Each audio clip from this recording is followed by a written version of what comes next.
we were doing some call reviews. We were reviewing some conversations from guys that want to join DK, things like that. And the most preposterous statement that I heard today from somebody was that this gentleman does a keto day once a week. Okay, a keto day. Mm-hmm. Now, anybody that has a basic understanding of physiology and the ketogenic diet at all understands that keto, the benefits that you'll receive from it, which is supposedly ketosis, right? It requires consistency. It requires time. So there's no such thing as a keto day. You just had a day where you didn't eat much fat. That's it, dude. That's it, right? There's no keto day. You're either in ketosis over the course of a few days or weeks or months, or you just had a low fat day. There's no ability to flip on the switch of ketosis. You must do this for a continued amount of time, right? So this whole idea of hey, I had a keto day. No, brother, you just had a day where you ate low fat. Hopefully you ate less calories as a result of that, right? Which is a whole separate thing we can get into. But that's what sparked this conversation and what made us decide to go live today is the preposterous statement of every now and then I do a keto day. That's not how it works at all, right? Yeah. So a keto day. No, it's not a thing. No, it's not a thing. The beautiful Sophia just walked in, so we're saying hello. Oh, hey. We're live. We're live on it. Get fit. Get shredded. Thank you, Ben. Thank you. Yeah. But yeah, this idea of a keto day. When I heard our friend here talking about this, it almost sounded so stupid that I almost didn't react because I was like, there's no way he just actually said that. Yeah. But he did in fact say this. So here's a big misconception that a lot of people have. A big misconception that a lot of people have when it comes to dieting is, and we can dive into the freaking spiritual if we want on this side of things, but people think that they're going to be able to undo what is very clearly decades of deeply rooted unhealthy default actions with one day of extreme restriction. They think that, I've gotten myself up to this point over the last 10 years of being 50 pounds overweight because I haven't been able to say no at Twinkies at the end of the night. And so I think the solution to that is to simply not eat or cut out all the things I love. And every single time, what happens as a consequence of this is people gain the fat back and then some. Every single time. Welcome, Tony. Welcome, Evan. Welcome. We're talking about how to not be fat. But yeah. So a keto day isn't a thing. And I'd like to take this just a layer further and say that the idea that you can, hyper restrict yourself to the point at which you're going to solve decades worth of the accumulation of decades worth of issues is the problem in and of itself. Everybody wants the fix that removes ownership or blame from their last 10 years of overindulgence. And they want the solution that says, hey, if you just stop eating this thing that's, it's not your fault. It's the carbs that you didn't know you were eating at the end of the night, every single night for the last 10 years. It's the carbs that if you just cut those out, everything will magically fix when it starts with their behavior. So yeah, everybody's looking for an option that removes ownership from their last 10 years of poor behavior. Yeah. And the whole other side of this that I've talked about a lot in YouTube videos and things like that is this isn't just a keto thing, right? You guys, keto is the thing that sparks the conversation. It's been and will probably continue to be the hot topic for years to come. It's not just keto. It's any sort of vehicle, right, that is masking or playing Trojan horse for simply a calorie deficit. That's it, right? So you think about keto. What does it do? Well, you remove fat, an entire macronutrient group. Chances are if you remove an entire macronutrient group, you're going to eat less calories. You're likely going to get in a calorie deficit, right? You think about fasting, right? If you're intermittent fasting and 16 hours a day, you're not eating food compared to eating food for 16 hours a day. Chances are, if you're eating for half the time, you're likely going to eat less calories overall, right? You think about Weight Watchers, right? Where they tell you it's based on points. Well, how does Weight Watchers determine their points? They determine on food quality, which isn't a bad thing, right? Food quality does matter. It just doesn't matter as much as food quantity. So here's the thing. If you go by Weight Watchers system you're playing the points game and you're eating higher quality foods, chances are you are likely to overeat on the things that are highly processed, full of sugar, full of fats, things that are addictive. So again, you have all of these solutions that ultimately Trojan horse for a calorie deficit. At the end of the day, the physiology behind it is the physiology behind it. If you're losing weight, it's because you got into a deficit, right? So the default action that actually has to be established in a situation where somebody's trying to lose weight is a calorie deficit. Whichever vehicle you do it by, technically any of them will work. But at the end of the day, the one thing that has to happen no matter what you choose is the deficit. And in most cases, the best way to do that is having some balanced diet. That's it. You don't need to do keto. You don't need to intermittent fast. You don't need to do really any of that. Yeah. Right. What is this here? Fewer calories is only one part. Gabriel Lyons advocates building muscle, and for that you need calories. To an extent, sure. Right. To an extent, sure. Building muscle, what that will do for you is because the muscle burns more calories the rest than the fat, you'll largen your calorie deficit, your calorie discrepancy. So calories aren't just one part of it. How many calories you eat are one part of it, right? But calories are actually all of it, right? But there's calories we're eating and there's calories we're burning. So calories are all of it. I think what you meant to say there is calories we're eating is only one part of it, which, yes, is of course true. Yeah, yeah, absolutely. Absolutely. And the other part of that is, you might be making a good point here, Paul, where it's like, hey, the solution isn't just simply cutting calories to the maximal amount humanly possible, because I've talked to people where they go too extreme on one end. And one of the guys that we worked with early on, when he met us, he told me, like, Gabe, I'm down 85 pounds on my own. And I'm like, dude, that's awesome. That's great. I actually saw him in a coffee shop in Orlando. And I didn't recognize him. I was like, holy crap, like, what'd you do? And he's like, well, I did this, fasting, this and this and that, and, cutting calories and blah, blah, blah, blah. And I'm like, wow, like, okay, cool. Like, that's great, bro. Congratulations. And he's like, but Gabe, like, I need help. And I'm like, why do you need help? You lost 85 pounds on your own. What do you need help with? Right? Like, I'd love your business. Don't get me wrong, but what do you need help with, my brother in Christ? And I didn't actually say that to him, but I was asking him what he still needed help with. And he was like, dude, I'm stuck. I lost 85 pounds, but I don't like what I look like. I have no muscle. I don't look like I work out. And I've been plateaued for the last 3 months. I have at least 30 more pounds to lose. And I was like, oh, okay, gotcha. So we looked at his diet, and dude, this guy was consuming, maybe 700 calories a day. Maybe. He was doing one meal a day. So a little bit more extreme version of intermittent fasting, one meal a day. And this meal, had maybe 50 grams of protein, maybe. It was, again, 700 calories or less, maybe. And this guy, he wasn't, almost 300 pounds anymore. Excuse me. But he didn't look like he worked out. And I remember, because he was one of our first clients, and he actually lives in Orlando. I was freaking 19.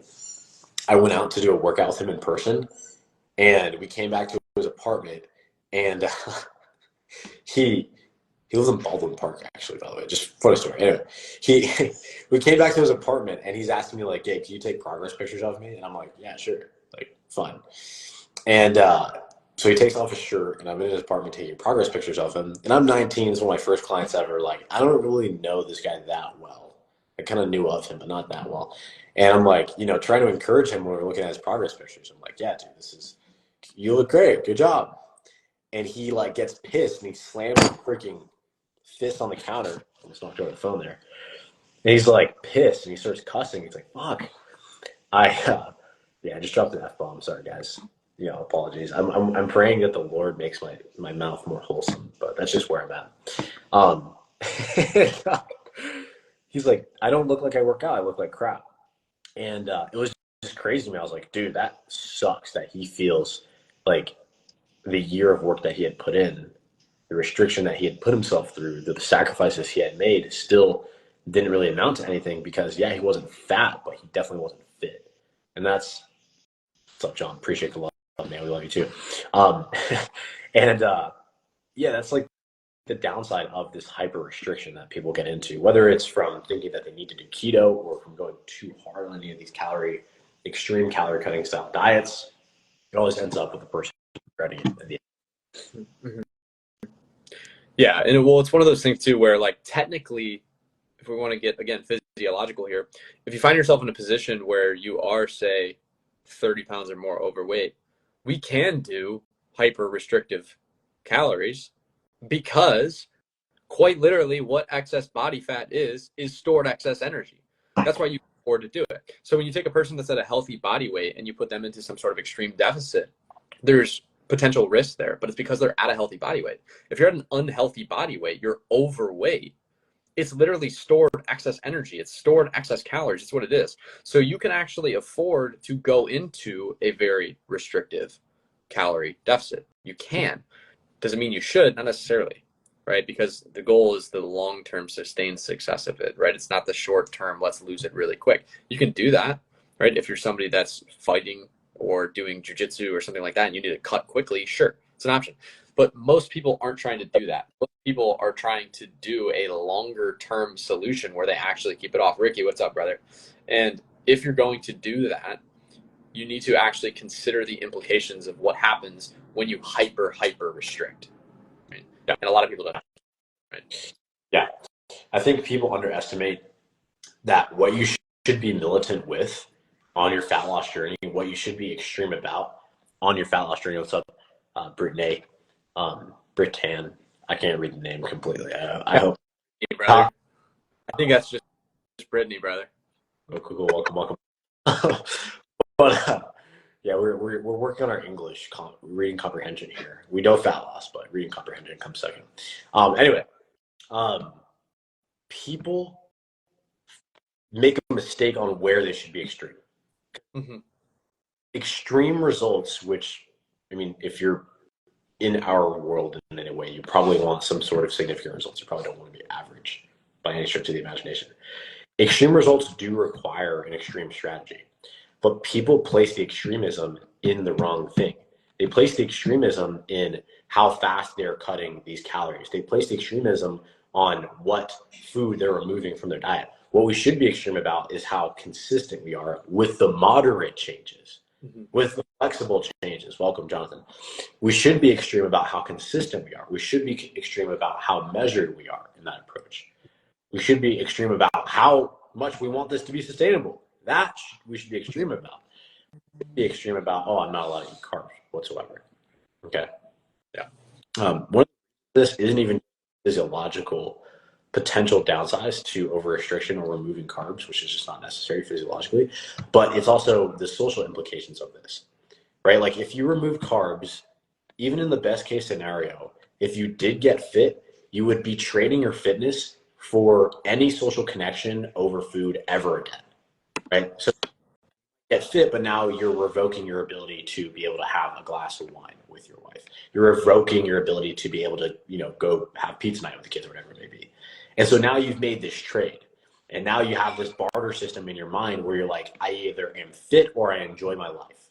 I can't have both. And at the end of the day, because the impacts of poor fitness tend to be very delayed, like you don't have a heart attack the minute you eat a donut, right? It takes years for that actually to set in. And it happens all at once. It's very consequential all at once. But because it's so delayed, we end up choosing the short-term gratification of, you know what, I'm just going to go off the diet because screw it. It was either enjoy my life or lose fat, and I choose to enjoy my life right now. That's just how the human mind defaults every single time. And so when you're restricting yourself too much, you're in trading fitness for enjoyment of life, for quality of life, you're eventually going to trade in the other direction, and you revoke your fitness for quality of life. Yeah. So, and it's one of those things where, like, again, you have to weave it in between, right? And so I talk about this a lot with food, right? This is an original piece of content that we repurpose in every capacity possible. Is this idea of, hey, 80% of the time we're eating clean, 20% of the time we're eating basically whatever you want, so long as it fits within the calorie needs that you have allotted for you when you're in that situation. Why? Well, because food is more than just fuel, right? And this is where I get into it with guys super quality focused. They're only quality focused, right? Because the quality, while yes, it's important, the quantity is the biggest determining factor in the number that we see on the scale and the way that we look in the mirror, right? You can eat grass-fed ribeye and butter and vegetables and honey and fruit and all these things, but if you're having 4,000 calories a day, brother, you're still going to be over fat. Yeah. right? Now, is the nutrient content important? Yeah, absolutely. Of course it is. But that's why 80% of the time you try to eat the nutrient-dense foods. You do. The other 20% of the time is where you go, you be a human being, right? You have the things that you enjoy. You have the burgers, you have the wings, you have the beers, whatever it is that you want to have, whatever your cup of tea is. You just make sure that it fits in the quantity game, right? So it's quite literally 80% of calories. Yeah. The actual allotted calories that you have, right? That's actually how you do it. The other 20%, you let it be. So if you're eating 2,000 calories a day, that means you get 400 calories a day where, hey, you're not too worried about the nutrient density so long as you stay under 2,000 calories, right? Whatever that number. So, for example, yesterday, my meals consisted of a protein shake in the morning. I had rice, onion, spinach, lean ground beef, and honey at lunch with Sophia and Darian. And then for dinner, what was that? You're a funny guy, huh? Nothing. No one needs to know, I guess. Anyway, onward, business, professionalism. For dinner, we had like this HelloFresh meal. Sophia ordered these HelloFresh meals. Sure. So fancy and quirky and fun. You know, every meal is some healthy recipe I've never consumed or would have never thought to consume ever in my life. Salad with weird, colorful stuff in it, and you know the rest. Anyway, those were my meals throughout the day. I would consider 100% clean, super right. And then at night, what I had was a pint. I shouldn't say tub. That's misleading. A pint. Yeah, a pint. Sorry, I should say of enlightened coffee chocolate chip ice cream, and it's kind of like Halo Top. They don't have Halo Top in Canada because of communism or something. But Sorry, I don't know. Our Canadian friends. Yeah, sorry, Canadian friends. But they have enlightened, and it's like it was like 400 calories or give or take for the tub, with some protein in there, maybe 15 grams of protein, but not nutrient dense whatsoever. Seed oils for sure, and oh,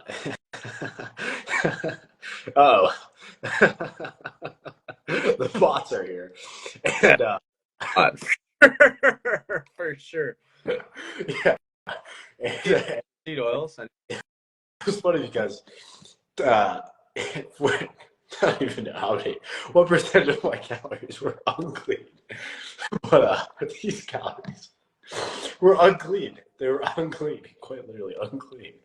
So the point is, yeah, you can eat perfectly clean foods, and when you actually shoot for perfectly clean foods on paper, it's going to make it easier to stay underneath that calorie ceiling that you set for yourself.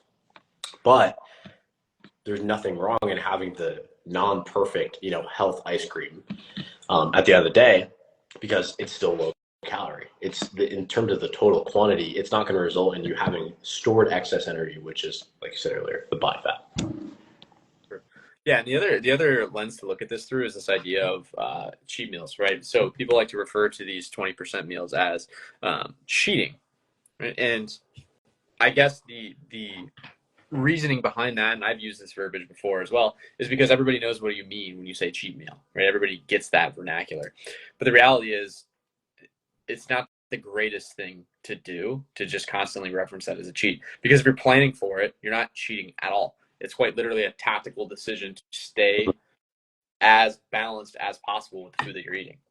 Right? So when you're tactically deciding to eat 20% of your calories from things that you just enjoy, where you're not concerned with the density, that makes it sustainable long term. Now, again, would it be ideal if 100% of your calories were perfectly nutrient dense and perfectly clean? Yes, of course. If you can do that, you should. Most people can't. I don't even do that. And I absolutely coach this, right? So most people aren't going to be able to do that. So the reality is, let's just plan for it. Let's just, instead of calling it a cheat meal per se, we're not cheating at all. It's just a tactical deviation away from 100% clean eating. That way you can sustain the long-term benefits of getting the weight off and keeping it off. Right? Amen.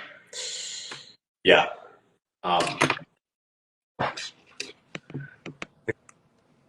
Kind of beat this horse dead at this point. Yeah. we've beaten the horse here for sure, right? But again, does anybody have comments or questions before we close up on this idea? I mean, it started as a ketogenic keto day conversation, which is absolutely ludicrous, and it transitioned to all around diet conversation. Do you guys have questions? Anybody sitting here viewing?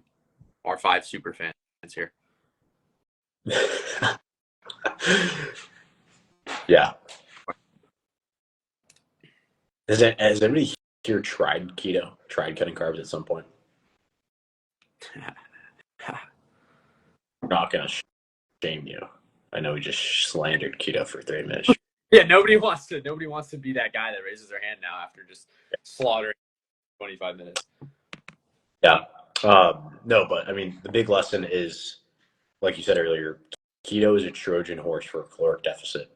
And if the caloric deficit in and of itself is the goal, then we may as well get into that caloric deficit in as sustainable of a way and as of an enjoyable of a way as humanly possible. Your goal quite literally should be to get in the caloric deficit in a way that you enjoy, period. Because then you have that positive association where you're not having to make those trades in your mind that you eventually lose every single time, right? Like I get to go on date night and I get to be fit and healthy because my goal is the deficit. My goal isn't, this arbitrary restriction of some food group.